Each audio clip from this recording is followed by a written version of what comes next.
These are some of the most important ones that we found that we use. Water can cause not only a lot of heartache, it can actually cause health problems. You don't want a sewer hose to fail on you because that's pretty disgusting, and then you're going to be stuck with a tank of crap. We have found in certain areas, companies like to drill in screws to nothing. It can be really scary when you're out on the road RVing and something breaks that you are not prepared for. You want to make sure that you're never caught off guard without the items that you need.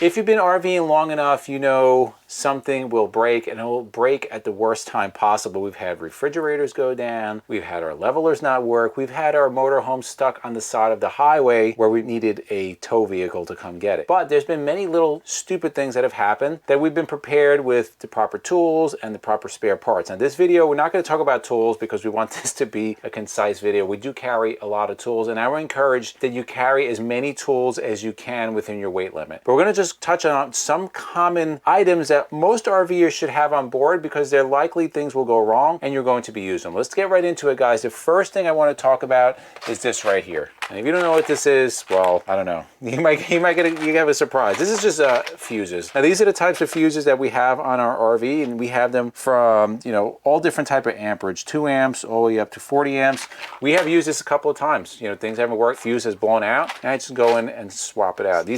Sometimes it's a simple fix. Most of the times, you always, when you're going to troubleshoot, you troubleshoot the simplest thing. So if something doesn't work, what's that? I'm like, check the fuse, right? And if you don't know how to do that, you might want to kind of learn how to do that, because it could often be the simplest thing that's not only going to save you a lot of time, it's going to save you a lot of money. You can get something like this on Amazon. They are super cheap, and this will last you like a lifetime. So we'll put the links to everything, this and everything down below.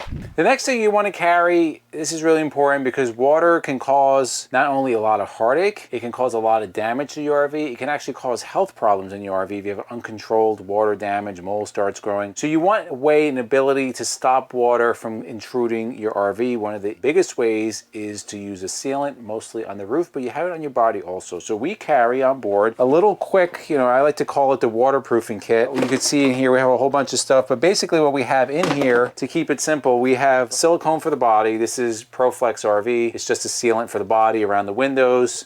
We keep a couple of tubes of Dicor. We keep some adhesive because certain things like our refrigerator, sometimes the brackets on there come loose. And then here's another thing. If you ever, say you're at a campground and you hit something that's low, maybe like a branch, and it rips a hole in the roof of your RV. How do we know that? From our trailer days. Yes, that is correct. A Turnabond. I would certainly advise keeping a roll of a Turnabond. If you don't know what this is, essentially you peel this, clean up, slap it on, put a little bit of Dicor around. It will seal your hole up there, and it will last a very long time, like up to 10 years. So the next thing we keep on board, which is really important, and we've used it before, is oil. Now we have 2 types of oil that needs to be used on our motorhome. We have one for the engine, so we keep a couple of quarts. I think I keep 3 quarts of 5W20 oil. And yes, Amazon basics, guys. There's no need to spend a ton of money on more expensive synthetic oil. Scotty Kilmer has done a video on this, and I trust Scotty Kilmer on YouTube. This is good as anything else out there, and this is why we've been changing our oil for a long time. And then we keep a quart of 15W40. This is specifically for the generator. The next one seems pretty simple, but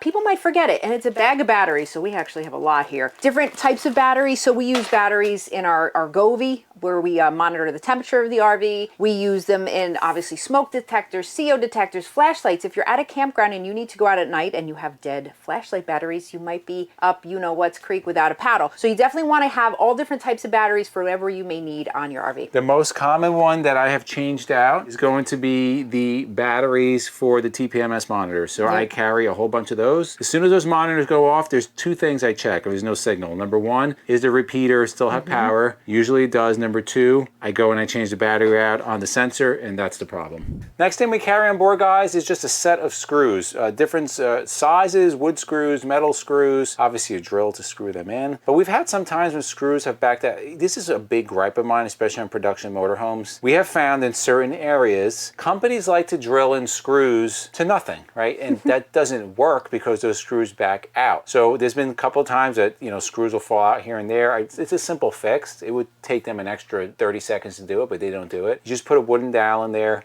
glue it, and then put a screw in, but it's really important just to have some extra screws. The next thing is you want to have parts that are commonly breakdown on your specific RV. Now, one thing that's very common if you go on forums are the PEX fittings. Sometimes they fail. Carry a whole bag of different types of PEX fittings. We have actually some PEX that we carry on board. We also have clamps and worm clamps, so really quick repairs. Some other things that we carry that we know is common on our motorhome that breaks down, we have, this is the solenoid controller for the levelers, which we just bought an extra one because ours did break down. We carry this on board. This we have changed. Pressure regulator had a leak at one point at a campground. I went outside, I smelled propane. I'm like, what is that? Bad regulator, so I carry one of those. This one hasn't broke yet, but when it does, I'm gonna be prepared. This is the motor for our power steps, and this is a very common failure point. So we keep one on board because the last thing we want is that our steps are deployed and we have to like take them apart to bring them in when you have a simple fix like this. Another one too is a sail switch. Did you mention that? That I don't have. We don't use heat that much. Right, so. but for some people, that is a common because thing. that goes out a lot, and Yes, it's a pretty absolutely. easy fix, so add that to the list. And then the final thing we're going to recommend is what we call like the hookup items, the comfort items. When you pull into your RV site, you want to have extra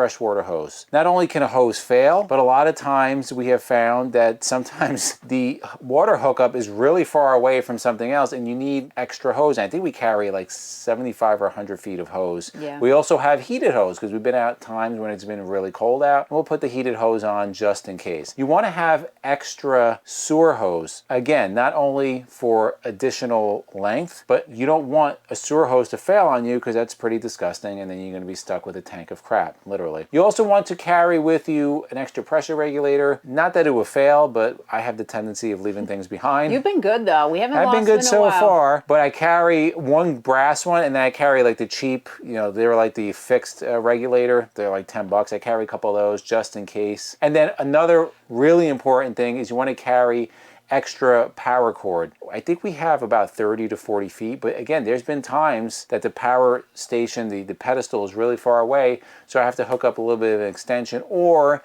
if you have a 50 to 30, the dog bones, these are all things that you want to carry extra because at some point you're going to run into a situation where you're going to use them. These are just a drop of sand in a bucket of how many spare items we actually carry, but these are some of the most important ones that we found that we use. I mean, we can count on two hands plus the amount of times that something has gone wrong and I go into my little bag of tricks and it gets fixed, right? And that headache is quickly resolved and we don't have to call anybody out because you have to have these items on board. Something is going to go wrong at some point. So in the comments below, let us know what you carry, tool-wise, spare item-wise, things that you think we should be carrying, which we might be, we might be carrying already.